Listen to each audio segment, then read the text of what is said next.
चलो आज की क्लास में देखते हैं female reproductive organ of plant.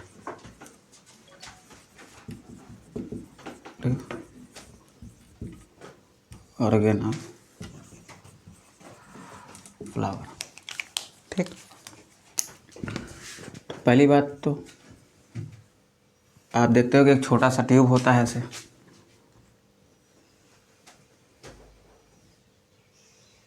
नीचे कुछ ऐसी संरचना होती है, ऊपर एक कैप जैसी संरचना होती है। ठीक, और ये ही है आपका फीमेल पार्ट।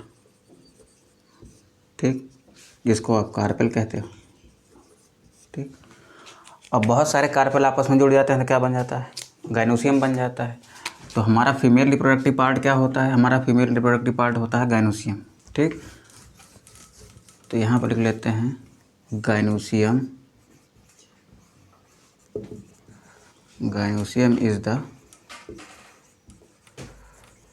फीमेल रिप्रोडक्टिव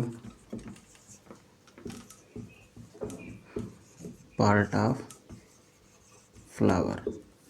ठीक, और वो किसका बना होता है? इसकी यूनिट को हम क्या कहते हैं? इसकी यूनिट को कार्पेल कहते हैं। ठीक, लिखो आगे, and unit of gynoecium is known as carpel. मतलब गाइनोसियम की यूनिट को आप क्या कहते हो? कार्पेल कहते हो। और दूसरा पॉइंट डाल के लिख लो, कार्पेल को ही आप मेगास्पोरोफिल कहते हो। Carpel is also known as mega sporophyll. ठीक, कार्पेल को ही हम क्या कहते हैं? मेगा स्पोरोफिल कहते हैं। ठीक, अब आ जाओ आप देख लेते हैं हमारा ये कार्पेल होता क्या चीज़ है। देखो, ये हो गया ट्यूब लाइक स्ट्रक्चर।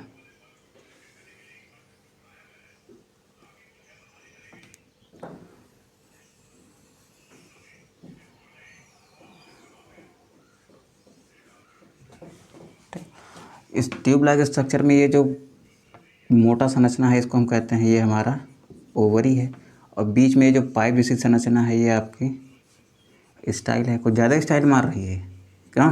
दुबली पतली है, ज़्यादा स्टाइल मार रही है। और ये ऊपर ढक्कन जैसी संरचना है, इसको क्या कहते हो आप? स्टिग्मा कहते हो। ठीक, इन तीनों को मिला के हम क्या कहते हैं? इन तीनों को मिला के हम कहते हैं ये हमारा एक कार्पेल है। तो कोई भी कार्पेल होगा बेटा, उसमें तीन चीज़ें होंगी। आपका ये ओवरी होगा, आपका ये स्टाइल होगा, और आपका ये स्टिग्मा होगा। सबसे ऊपर टिप वाला पोर्शन स्टिग्मा है, बीच में ये स्टाइलिश पोर्शन क्या है? स्टाइल है, और नीचे क्या है? आपका ओवरी है। इसको आप हिंदी में अंडाशय कहते हो, स्टाइल को वर्तिका कहते हो, और स्टिग्मा को वर्तिकाग्र कहते हो। ठीक, अब मिटाएं इसको।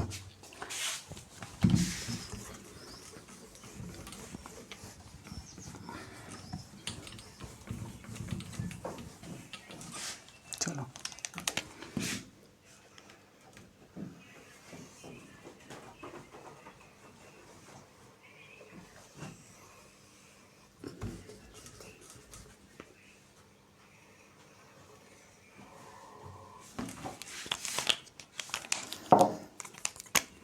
ये हो गया ओवरी, ये इतना हो गया स्टाइल, ये हो गया आपका स्टिग्मा। ठीक, अब इसी के अंदर यहाँ पर इस ओवरी से जुड़ी हुई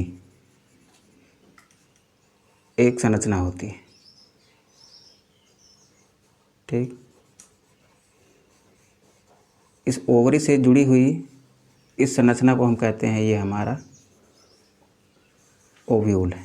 ठीक, अब मान लो अगर हम ओव्यूल हैं तो ये मेरा कमरा क्या है? ये मेरा लोक्यूल है। ठीक, तो दो चीज़ें होती हैं, एक होता है ओव्यूल, एक होता है लोक्यूल। लोक्यूल क्या होता है? लोक्यूल वो जगह है जहाँ पर ये ओव्यूल रहता है। अगर मान लो मैं ओव्यूल हूँ तो ये पूरा कमरा क्या है?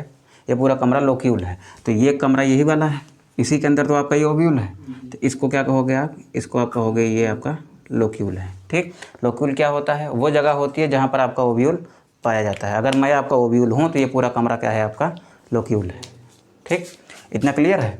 अब आगे देखो, इन तीनों को जब आप मिला देते हो बेटा, इन सबको पूरा मिला के आप क्या कहते हो, एक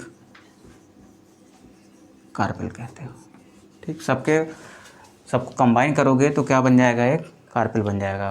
तो कहने का मतलब ये हुआ, मेरे एक कार्पेल में स्टिग्मा, स्टाइल, ओवरी, ओव्यूल और लोक्यूल ये सब पाया जाता है। अब मान लो एक फ्लावर मेरा ऐसा है, उसके अंदर एक ही कार्पेल है। तो अगर हमारे फ्लावर के अंदर एक ही कार्पेल है तो उस फ्लावर को हम कहते हैं मोनोकार्पेलरी फ्लावर। ठीक, अगर मान लो हमारे फ्लावर के अंदर दो कार्पेल हैं, वो हो जाएगा बाई कार्पेलरी या फिर डाई कार्पेलरी।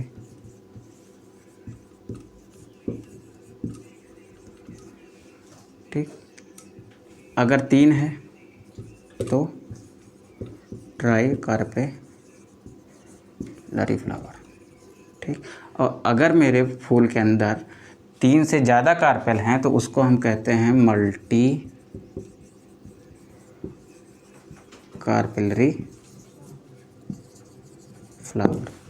ठीक, और सपोज़ करो हमारे पास एक फ्लावर है, उसके अंदर तीन या तीन से ज़्यादा कार्पेल है, मतलब हमारे पास एक फ्लावर है उसके अंदर दो कार्पेल हैं।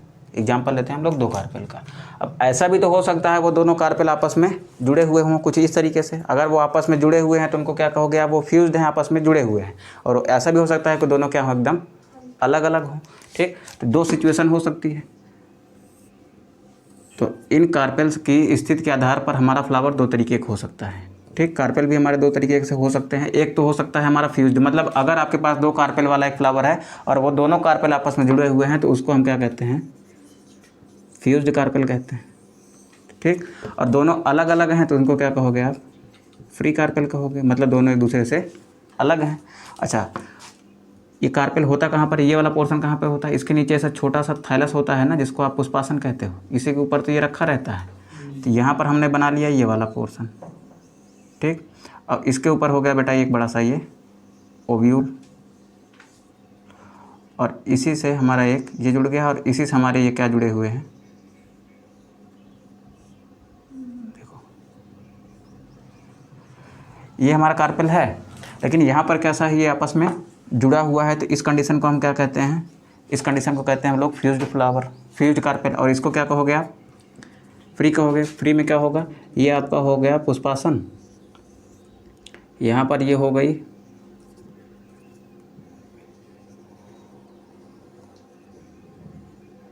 पहली कार्पेल, और ये वाली हो गई यहाँ पर दूसरी कार्पेल। अब यहाँ पर देखो, यहाँ पर ये दोनों आपस में जुड़े हुए हैं, यहाँ पर कैसे हैं, ये अलग अलग हैं। तो इसको हम कहेंगे ये फ्यूज्ड कार्पेल है, इसको क्या कहेंगे हम लोग, फ्री कार्पेल है। और जो मेरा फ्यूज्ड कार्पेल होता है इसको हम कहते हैं बेटा सिनकॉर्पस। ठीक, और जो मेरा फ्री होता है उसको हम क्या कहते हैं, उसको हम कहते हैं ये है हमारा एपोकार्पस। ठीक, तो अगर हमारा ये फ्री है तो इसको कहेंगे एपोकार्पस, और फ्यूज्ड है तो इसको कहेंगे सिनकार्पस। अब इसका एग्जांपल देखो, इसका एग्जांपल होता है बेटा चाइना रोज़, इसको लिख लेना आप, इसका एग्जांपल। ठीक, और इसका एग्जांपल लिख लो आप कस्टर्ड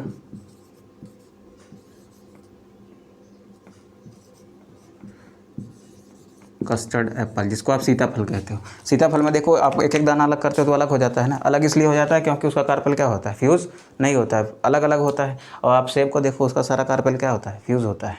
ठीक, उसके अंदर जितने भी सीड बने होते हैं सब एक ही जगह होते हैं अंदर।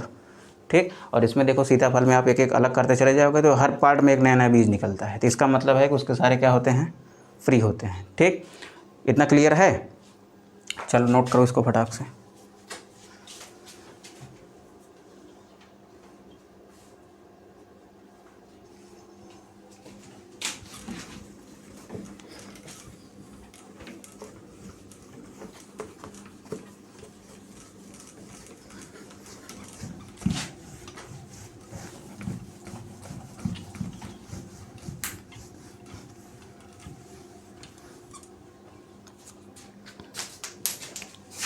देखो, अब अगली हेडिंग बनाओ आप ओव्यूल। यहाँ पर आगे लिख लेना आप मेगा स्पोरेंजियम। ठीक, देखो आपकी एनसीईआरटी कहती है कि ओव्यूल और मेगास्पोरेंजियम एक ही चीज़ है, लेकिन हम लोग ये देखेंगे कि हमारी ओव्यूल और मेगास्पोरेंजियम एक चीज़ है कि या कुछ अलग चीज़ है, इसको देखते हैं अभी। ठीक, और ये ओव्यूल कहाँ पर होता है? ये ओव्यूल होता है आपका ओवरी के अंदर होता है। तो अब आप देखते हैं कैसे ओवरी के अंदर होता है और कैसे होता है। ये ओवरी थी आपकी, यहाँ से क्या जुड़ा हुआ था? ये आपका इस तरीके से जुड़ा हुआ था ना। तो जिस पार्ट से ये जुड़ा रहता है, इस पार्ट को हम क्या कहते हैं? इस पार्ट को कहते हैं बेटा हम प्लेसेंटा है। ठीक, तो शुरू कहाँ से करते हैं? शुरू हम लोग यहीं से करते हैं। तो आप लोग भी जब इसको बनाना कॉपी में थोड़ा बीच में बनाना। ये हो गया आपका प्लेसेंटा। ठीक, तो ये पहला पार्ट हो गया प्लेसेंटा। अब इससे एक डंडे जैसी संरचना निकली हुई है। ठीक, और ये डंडी जैसी संरचना ऊपर जाके ऐसे घूम गई है। ठीक, अब इस डंडी जैसी संरचना को हम कहते हैं फ्यूनिकिल। ठीक, हिंदी में इसको अपरा कहते हैं और इसको कहते हैं हम लोग बीजांड वृंत। ठीक, ये हो गए आपके प्लेसेंटा, ये हो गए फ्यूनिकिल। अब इसका काम क्या होता है? प्लेसेंटा का काम होता है इस पूरे पार्ट को क्या करना? पोषण देना। ठीक, तो ये क्या करेगी? न्यूट्रिशन देगी, मतलब ये पोषण देगी। फ्यूनिकिल का काम क्या होता है? इस पूरे पार्ट को किससे जोड़ के रखना? इस प्लेसेंटा से जोड़ के रखना है। जोड़ने का ही तो काम कर रहा है ना। ये तो हो गया इसका बॉडी पार्ट, ये हो गया फ्यूनिकिल, और ये दोनों को जोड़ने का काम कौन कर रहा है? इनको ये फ्यूनिकिल कर रहा है। ठीक, तो क्या है आपका? ये आपका एक ज्वाइनिंग पार्ट है, मतलब जो क्या करता है? दूसरे को ज्वाइन करता है। ठीक, अब इसके बाहर देखो, इसके बाहर यहाँ पतली पतली कवर होती है। ठीक, इधर भी है और ये इधर भी है।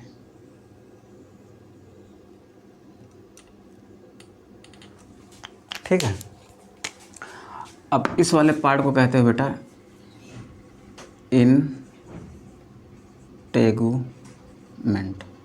ठीक, हिंदी में इसको कहते हैं अध्यावरण। ठीक, ये क्या है? ये दोनों लेयर को हम क्या कहते हैं? इंटेगुमेंट कहते हैं। अब आपको यहाँ पर दो इंटेगुमेंट दिख रही है, एक ये वाली दिख रही है, एक ये वाली दिख रही है, मतलब इसमें दो इंटेगुमेंट है ना, एक बाहर की तरफ है, एक थोड़ा सा अंदर की तरफ है। तो दो एक इंटेगुमेंट है, जो बाहर की तरफ है उसको हम कहेंगे ये हमारी आउटर इंटेगुमेंट है, और एक है बेटा हमारी अंदर जिसको कहेंगे हम लोग, वो क्या है? इनर इंटेगुमेंट है। ठीक, तो हमारे पास दो इंटेगुमेंट है, एक आउटर इंटेगुमेंट, एक इनर इंटेगुमेंट। अच्छा, ये पूरा पोर्शन किस चीज़ का बना होगा? ये पूरा पोर्शन कोशिकाओं का बना होगा। ठीक, तो यहाँ पर कोशिकाएं भी होंगी, तो इस वाले पोर्शन को, ये जो बीच वाला पोर्शन है, इसको कहते हैं बेटा हम लोग न्यूक्लियस। क्या करते हैं? न्यूक्लियस कहते हैं। न्यूक्लियस अलग है, न्यूक्लियस अलग चीज़ होता है। इसको क्या कहते हैं हम लोग? न्यूक्लियस कहते हैं। ठीक, अब जो आपका मेगास्पोरेंजियम होता है वो मेनली क्या होता है? न्यूक्लियस ही आपका क्या होता है? मेगास्पोरेंजियम होता है। ठीक, तो इसका मतलब ये जो अंदर वाला पार्ट है इसको मैंने क्या कह दिया? न्यूक्लियस है, और न्यूक्लियस ही मेरा क्या है? मेगास्पोरेंजियम है। तो इसका मतलब ये जो अंदर वाला पार्ट है ये क्या है? मेरा मेगास्पोरेंजियम है। तो फिर ओव्यूल क्या है? तो इस मेगास्पोरेंजियम के बाहर अगर हम इंटेगुमेंट लगा देते हैं तो क्या बन जाता है? ओव्यूल बन जाता है। फिर से सुन लो, अंदर के पोर्शन को हम न्यूक्लियस कहते हैं। ठीक, और न्यूक्लियस ही मेरा क्या है? न्यूक्लियस ही मेरा मेगास्पोरेंजियम है, और इसी मेगास्पोरेंजियम के बाहर की तरफ अगर इस इंटेगुमेंट को लगा देते हैं तब क्या बन जाता है? ओव्यूल बन जाता है। तो ओव्यूल एक्चुअली क्या होता है? ओव्यूल होता है इंटेगुमेंटेड मेगास्पोरेंजियम। अगर आप मेगास्पोरेंजियम के बाहर इंटेगुमेंट बना देते हो तो क्या बन जाता है? ओव्यूल बन जाता है। ठीक, लेकिन आपकी एनसीईआरटी तो यही कहती है कि आपका ओव्यूल और मेगास्पोरेंजियम दोनों एक ही चीज़ है। तो फिलहाल आप इतना ही जानो कि ओव्यूल और मेगास्पोरेंजियम दोनों एक ही चीज़ है। और एक्चुअली में क्या होता है? ओव्यूल इंटेगुमेंटेड मेगास्पोरेंजियम को हम क्या कहते हैं? ओव्यूल कहते हैं। ठीक, इंटेगुमेंट को हटा दोगे आप तो ये पूरा क्या बन जाएगा? मेगास्पोरेंजियम बन जाएगा। इंटेगुमेंट को जोड़ोगे तो वो ओव्यूल कहलाएगा। ठीक, तो ओव्यूल क्या है आपका? इंटेगुमेंटेड मेगास्पोरेंजियम ही क्या होता है? आपका ओव्यूल होता है। ठीक है, इतना क्लियर है एकदम? ठीक, अब इसके बीच में यहाँ पर एक गोलाकार संरचना बन जाती है कुछ समय बाद। जब ये थोड़ा मैच्योर होता है तो यहाँ पर एक गोलाकार संरचना बन जाती है। ठीक, अब इस गोलाकार संरचना को हम कहते हैं ये हमारा एम्ब्रियो सैक है। ठीक, ये हमारा क्या है, एम्ब्रियो सैक। एम्ब्रियो सैक को हिंदी में कहते हैं भ्रूण कोष। ठीक, भ्रूण कोष अलग चीज़ होता है। ठीक, ये क्या है आपका एम्ब्रियो सैक, मतलब ये भ्रूण कोष है। ठीक, अब आप आगे देखो, मेल गैमेटोफाइट बनता था एंथर के अंदर। एंथर के अंदर लोब होता था, लोब के अंदर थीका होता था, फिर वहाँ पर माइक्रोस्पोरेंजियम होती थी, वहाँ बनता था। अब हमारा फीमेल गैमेटोफाइट कहाँ बनेगा, फीमेल गैमेटोफाइट बनता है एम्ब्रियो सैक में। तो एम्ब्रियो सैक में किसका निर्माण होता है, फीमेल गैमेटोफाइट का निर्माण होता है। आपसे पूछे कि ओव्यूल के अंदर वो कौन सी संरचना है जहाँ पर आपका फीमेल गैमेटोफाइट बनता है, तो कौन सी संरचना है आपकी, एम्ब्रियो सैक है। अब आप देखो यहाँ पर, ये आपको जो आप ओव्यूल दिख रहा है, ये एक्चुअली में उल्टा ओव्यूल है। ठीक, अगर इसको आप सीधा करके बनाओगे तो ये कुछ ऐसे बनेगा। ये हो जाएगी आपकी प्लेसेंटा, ये हो जाएगा आपका फ्यूनिकिल, और ये हो जाएगी आपकी एंटेगुमेंट, कुछ इस तरीके की।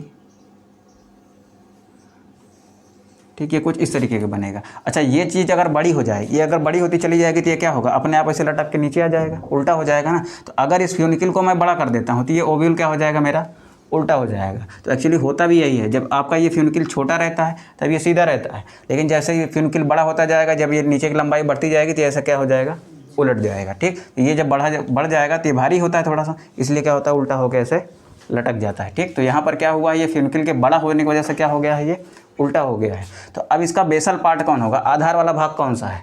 ठीक, तो हम देखते हैं सीधे के हिसाब से ना, तो आधार वाला पार्ट इसका कौन सा है, ये नीचे वाला है। ठीक, और इसका सबसे टॉपिकल मतलब एपिकल पार्ट कौन सा है, मतलब जो ऊपर वाला भाग कौन सा होता है, वो ये वाला है। ठीक, तो ये वाला पोर्शन को, जहाँ पर एंटेगमेंट नहीं है, इस वाले पोर्शन को कहते हैं बेटा माइक्रोपाइल।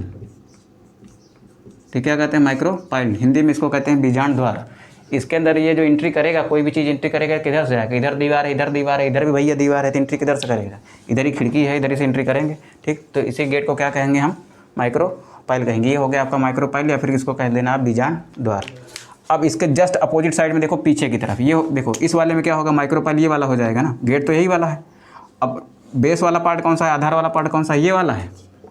तो माइक्रोपाइल के पीछे यहाँ पर आधार वाला पार्ट को हम क्या कहते हैं, इसको हम कहते हैं चलाजा। ठीक, इसको कहते हैं चलाजा। चलाजा को हिंदी में कहते हैं निभाग। ठीक, तो इसके जस्ट अपोजिट कौन सा पोर्शन है, ये वाला पोर्शन है।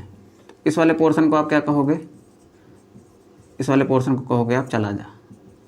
ठीक, तो ये ऊपर वाला पोर्शन हो गया आपका चलाजा लिंड, ये नीचे वाला पोर्शन हो गया माइक्रोपाइलर लिंड, मतलब ये वाला माइक्रोपाइल हो गया, ये वाला आपका चलाजा हो गया। ठीक है, इतना क्लियर है। अब इसी के अंदर ये जो आपको एम्ब्रियो सैक दिख रही है, इसी एम्ब्रियो सैक के अंदर किसका निर्माण होता है, आपके फीमेल गैमेटोफाइट का निर्माण होता है।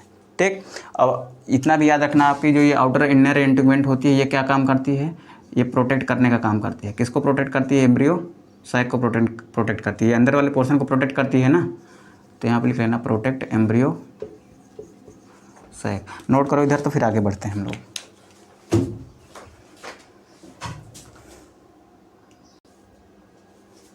हो गया इतना। अब चलो थोड़ा सा आगे और सुनो। कुछ ओव्यूल ऐसे होते हैं बेटा जिनके अंदर ये एंटेगमेंट होती ही नहीं है। फिर से सुन लो, कुछ ओव्यूल ऐसे होते हैं जिनके अंदर ये एंटेगमेंट नहीं होती है।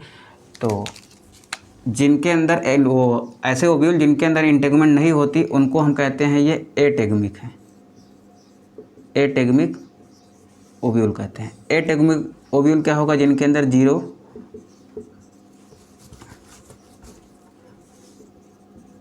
इंटेगमेंट होगी, मतलब जिनके अंदर इंटेगमेंट होगी ही नहीं। ठीक, और कुछ ओव्यूल होते हैं उनके अंदर ये लेयर एक ही होती है, तो एक ही इंटेगमेंट होती है, तो उसको क्या कहोगे आप, मोनोटेगमिक